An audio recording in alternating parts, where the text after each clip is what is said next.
വതുഹല്ലു ഉഖദുൽ കഫനി വലാ തുൻസഉ ബൽ തുത്രക്. പിന്നെ നമ്മൾ പറഞ്ഞിരുന്നു നേരത്തെ മയ്യത്ത് കഫൻ ചെയ്യുന്ന സമയത്ത് 3 കെട്ടുകൾ നമ്മൾ കെട്ടിയിട്ടുണ്ടല്ലോ. ഒന്ന് തലയുടെ ഭാഗത്ത്, പിന്നൊന്ന് കാലിൻ്റെ ഭാഗത്ത്, പിന്നൊന്ന് മധ്യഭാഗത്ത് അല്ലെ. ആ കഫൻ പുടവ അഴിഞ്ഞു പോകാതിരിക്കാൻ, അത് ഇങ്ങനെ പരന്നു പോകാതിരിക്കാനൊക്കെ നമ്മൾ കെട്ടിയ 3 കെട്ടുകളാണ്. അപ്പോൾ ആ കെട്ടുകൾ എന്ത് ചെയ്യുക, ഖബറിലേക്ക് ഇറക്കി വെക്കുമ്പോൾ അഴിച്ച് ഒഴിവാക്കുക എന്നുള്ളതാണ്. അത് ഖബർക്ക് തന്നെ ഇട്ടാൽ മതി, അത് എടുത്തൊക്കൊന്നും വേണ്ട. കെട്ടുകൾ ഖബറിലേക്ക് തന്നെ ഇട്ട് വെക്കാം. ആ കെട്ട് അഴിച്ചിട്ട് എന്ത് ചെയ്യുക, മയ്യത്തിനെ സാവകാശം ഖബറിലേക്ക് ഇറക്കി വെക്കുക എന്നുള്ളതാണ്.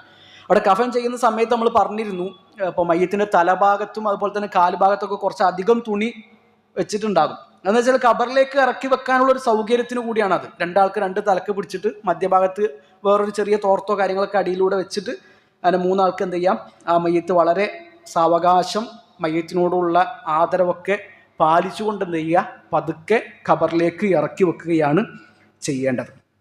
അപ്പോൾ ഖബറിലേക്ക് ഇറക്കി വെച്ച് കഴിയുമ്പോൾ പിന്നെ എന്തിൻ്റെ ആവശ്യമില്ല, ആ കെട്ടിൻ്റെ ആവശ്യമില്ല. അതുകൊണ്ടാണ് നമ്മൾ ആ കെട്ട് അഴിച്ച് ഒഴിവാക്കുന്നത്. താബിയുകളൊക്കെ സലഫുകൾ അങ്ങനെ ചെയ്തിരുന്നതായിട്ടൊക്കെ റിപ്പോർട്ടുകളിൽ വന്നിട്ടുണ്ട്. സുനനുൽ കുബറയിൽ ഇമാം ബൈഹഖി റഹിമഹുല്ലാഹു തആലയൊക്കെ ആ സംഭവം ഒരു ബാബായിട്ട് തന്നെ, ഒരു അധ്യായമായിട്ട് തന്നെ കൊടുക്കുന്നത് നമുക്ക് കാണാൻ പറ്റും.